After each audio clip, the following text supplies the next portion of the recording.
I'm live on Twitch, mid-sentence, hyping up my audience about the latest Call of Duty update, when I hear Ida muffled giggle from the backyard through my open window. My name's Jake Tanner, 38, a full-time streamer out of Boise, Idaho with a decent following of 50,000 subs.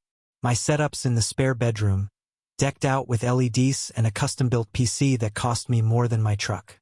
My wife, Sarah, 35, a yoga instructor with legs that could stop traffic and a smile that's landed her a side gig modeling for local fitness brands, is supposed to be out front watering her roses.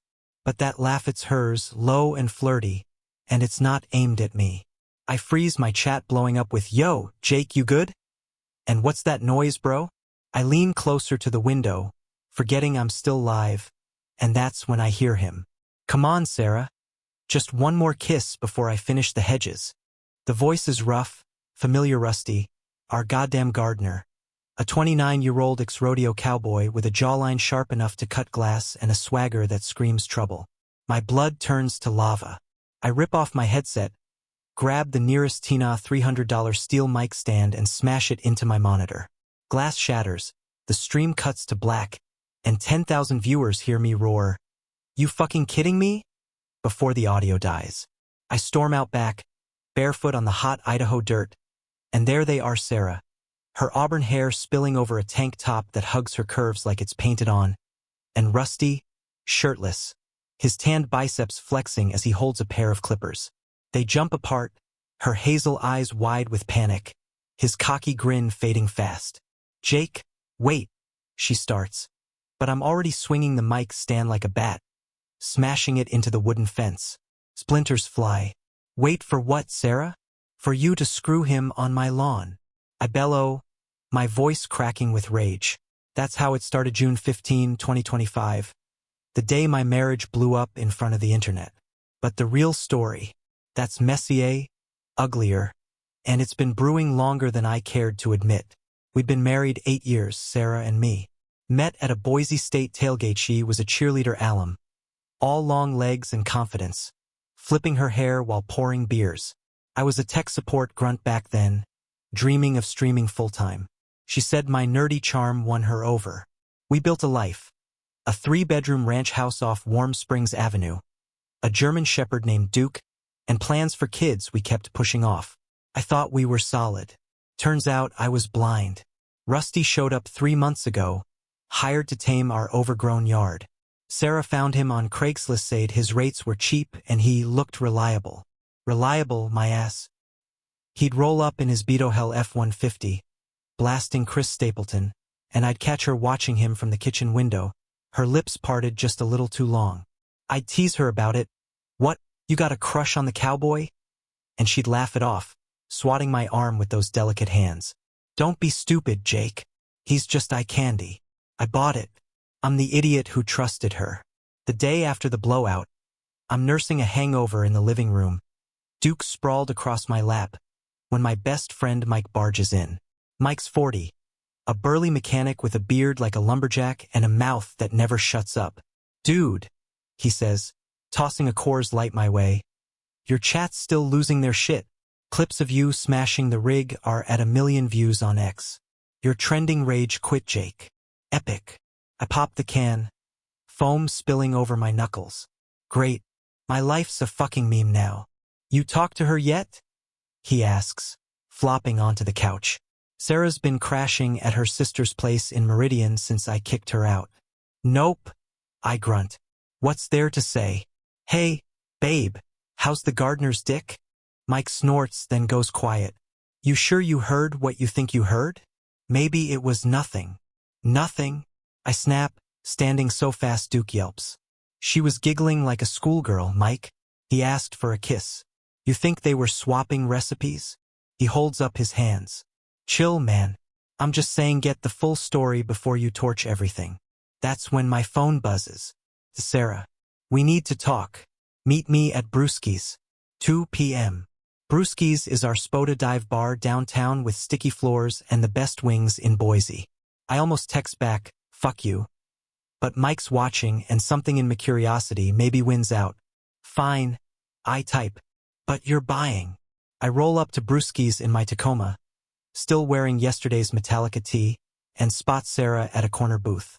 She's in a sundress, her tan shoulders glowing under the dim lights, hair pulled back in a messy bun that makes her look younger than she is. Damn her for still looking that good. I slide in across from her, arms crossed. Talk, I say, voice like gravel.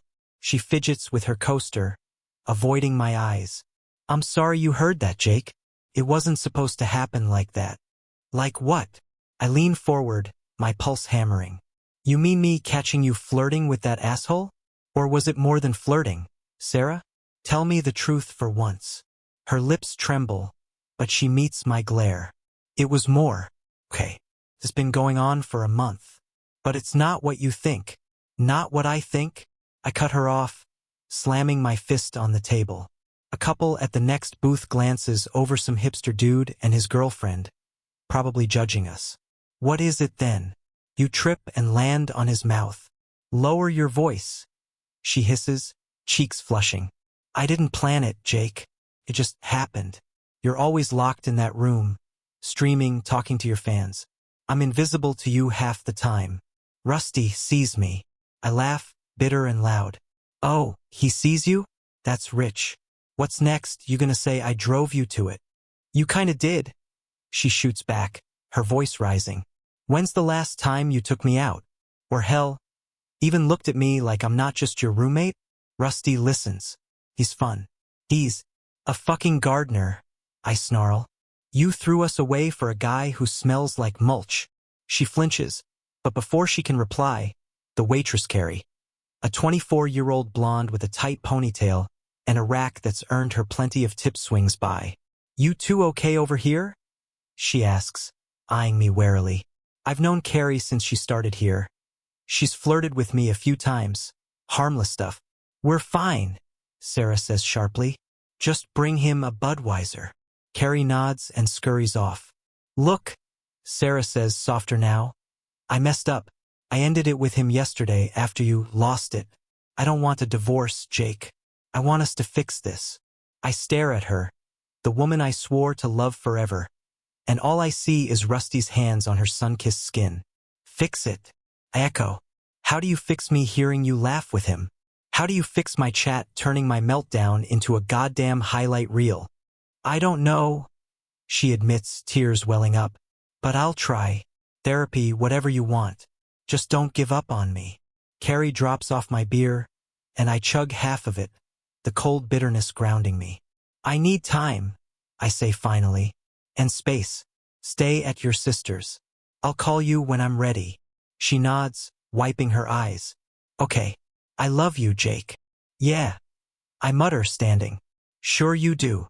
That night, I'm back home, Duke snoring beside me on the couch, when Mike texts, Rusty's at the Rusty Nail, bragging about banging the streamer's wife.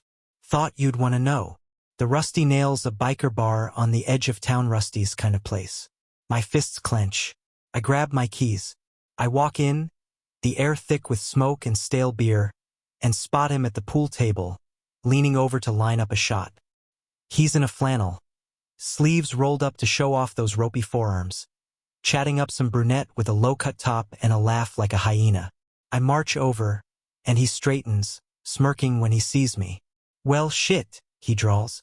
If it ain't the Twitch king himself. You got a big mouth, cowboy, I say, stepping close. The brunette backs off, sensing trouble. What's that about banging my wife? His smirk widens. She tell you it's over? That's cute.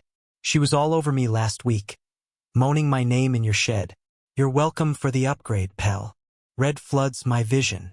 I grab his cue stick and snap it over my knee, the crack echoing. Say it again, I growl. He lunges, but I'm faster. My fist connects with his jaw, sending him sprawling into the table. The bar erupts, guys shouting, someone yelling for the bouncer. I don't care. I'm on him, landing another punch before Mike, where the hell did he come from, yanks me back. Enough, Jake. He's down. Rusty groans, blood trickling from his lip, but he's grinning. Worth it, he croaks. She's a hell of a ride. I lunge again, but Mike drags me out, shoving me into the parking lot. You're gonna get arrested, Dumbass. He pants. He's baiting you. Let him.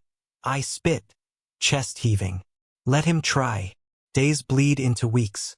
Sarah keeps texting apologies. Please, updates about therapy she started. I don't respond. My stream's a ghost town. Half my subs bailed after the meltdown, the other half just want drama updates. Mike's pushing me to man up and decide, forgive her or file for divorce. Carrie started texting too, casual at first, then flirty. You looked hot punching that jerk. Come by brewskis sometime. She's got a dancer's body, all lean muscle and promise, and I'd be lying if I said I didn't think about it. One night, I'm at the kitchen table, a fifth of Jack Daniels half gone, Duke's head in my lap, when I pull up Sarah's Instagram. She's posted a selfie, hair loose, eyes sad, caption, learning to rebuild. My thumb hovers over the like button, then slides to her sister's profile. There's a pic of Sarah and Rusty, time-stamped yesterday, laughing at a coffee shop. My glass hits the wall, shattering. So here I am, 38, staring at a broken marriage, a busted career, and a choice I can't make.